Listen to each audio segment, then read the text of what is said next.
Hello dear children, welcome back to organised knowledge channel. और आज की इस वीडियो में बच्चों हम डिस्कस करेंगे worksheet number 26 for class 8 science subject की। बच्चों ये वर्कशीट है जो आपके लिए 20 जनवरी 2021 के लिए शेड्यूल की गई है। आज की वर्कशीट में हम बच्चों चैप्टर स्टार्ट करेंगे रिप्रोडक्शन इन एनिमल्स। एनिमल्स के अंदर रिप्रोडक्शन कैसे होता है और समझेंगे कि रिप्रोडक्शन होता क्या है। ठीक है।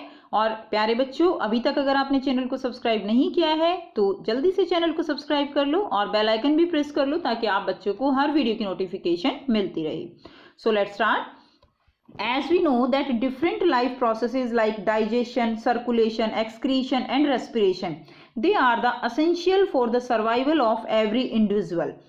सभी बच्चे जानते हैं कि जो हमारी बॉडी में डाइजेशन होता है, जो हम खाना खाते हैं वो डाइजेस्ट होता है, बॉडी में सर्कुलेशन होता है, ब्लड का सर्कुलेशन होता है, एक्सक्रीशन जो भी वेस्ट मटेरियल हमारी बॉडी में डाइजेस्ट नहीं होता वो उसका एक्सक्रीशन होता है, वो बाहर निकलता है, और जो हम सांस लेते हैं that is the respiration. These are the very very important processes for the survival of every individual. But reproduction is essential for the continuity of life on the अर्थ।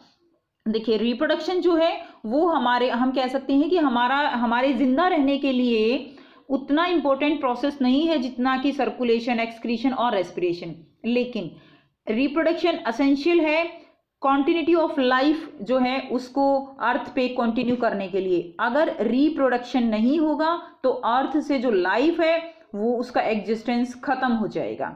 ठीक है, यानी आप सोचिए कि रिप्रोडक्शन का मतलब क्या है। अब यहाँ पे हर एक जीव जो लिविंग ऑर्गेनिज्म है वो अपने ही जैसे नए जीवों को जन्म देते हैं। ये क्या कहलाता है? ये रिप्रोडक्शन कहलाता है। Just think what will happen if the organism had not reproduce. अगर ऑर्गेनिज्म वो रिप्रोड्यूस नहीं करेंगे तो क्या होगा? Living beings are not immortal. Immortal का मतलब क्या होता है? अमर। यानी जो लिविंग बींग्स हैं वो अमर नहीं है, इमॉर्टल नहीं है। Eventually they die, so what will make sure that organism will still exist in nature. ठीक है, यानी वो मरते रहेंगे लेकिन जो ऑर्गेनिज्म है वो नेचर में एग्जिस्ट करते रहें। इसके लिए क्या जरूरी है? रिप्रोडक्शन जरूरी है। For the existence of species there has to be some process. ठीक है, और वो प्रोसेस क्या कहलाता है? That is the reproduction.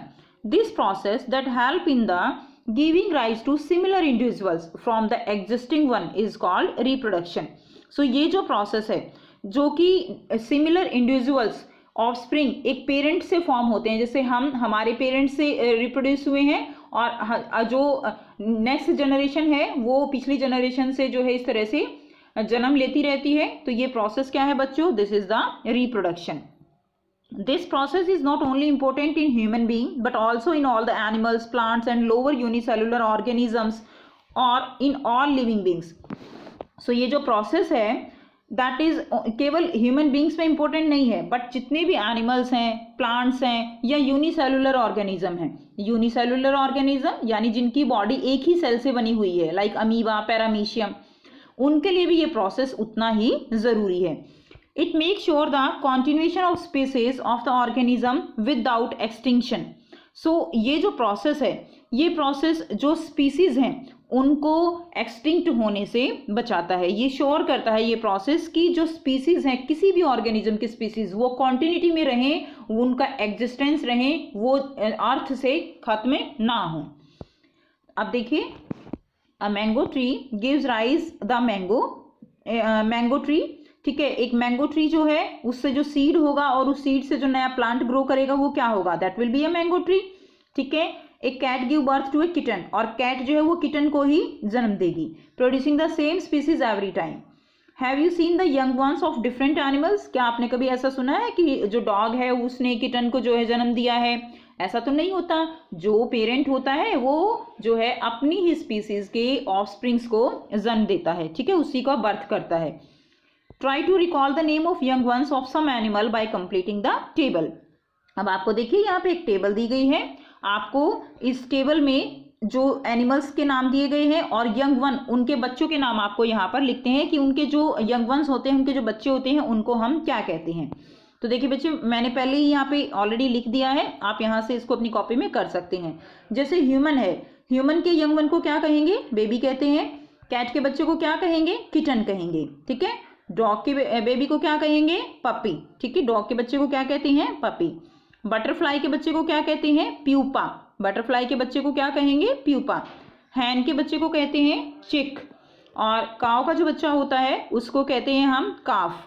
Frog का जो बच्चा होता है उसको हम कहते हैं टेडपोल। ठीक है, तो यहाँ से आप इसको कर लेंगे। उसके बाद देखिए नेक्स्ट क्या है? Types of reproduction. रिप्रोडक्शन जो है वो कितने टाइप्स का हो सकता है? Just like in plants there are 2 mode by which animal reproduce. तो देखिए 2 टाइप का रिप्रोडक्शन हो सकता है।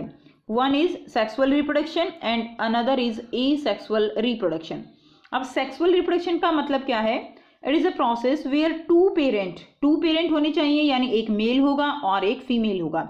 यानी सेक्सुअल रिप्रोडक्शन में बोथ सेक्सेस इन्वॉल्व होते हैं, male sex as well as female sex. Now it is a process where 2 parent, male and female, they participate in producing their offspring resulting from the fusion of male and female gamete is called sexual reproduction. So ये जो process होता है जिसमें male and female both gamete fuse करते हैं, ठीक है, male gamete होगा, फीमेल गैमीट होगा, उनसे फिर एक नया बेबी जो फॉर्म होगा, ठीक, तो उसको हम क्या कहेंगे? That type of reproduction is known as sexual reproduction. Next बात करते हैं एसेक्सुअल रिप्रोडक्शन की। तो एसेक्सुअल रिप्रोडक्शन क्या है? It is a process where a single parent is divided by itself and reproduce its offspring. इसमें क्या होगा?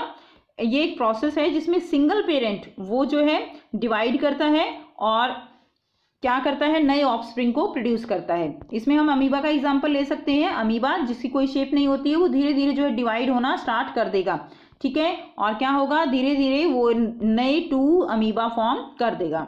तो ये क्या होता है? It's a asexual mode of reproduction जिसके अंदर मेल और फीमेल दोनों की जरूरत नहीं होती है। ठीक, तो ऐसा जो रिप्रोडक्शन होता है जिसमें दोनों सेक्सेस की जरूरत नहीं होती है, केवल एक ही पेरेंट नए ऑफस्प्रिंग को जन्म देता है, उसको हम क्या कहते हैं? Asexual reproduction. अब देखिए यहाँ पर कुछ क्वेश्चन आंसर दिए गए हैं जिनको आपको करना है। First question, define reproduction. Reproduction क्या है?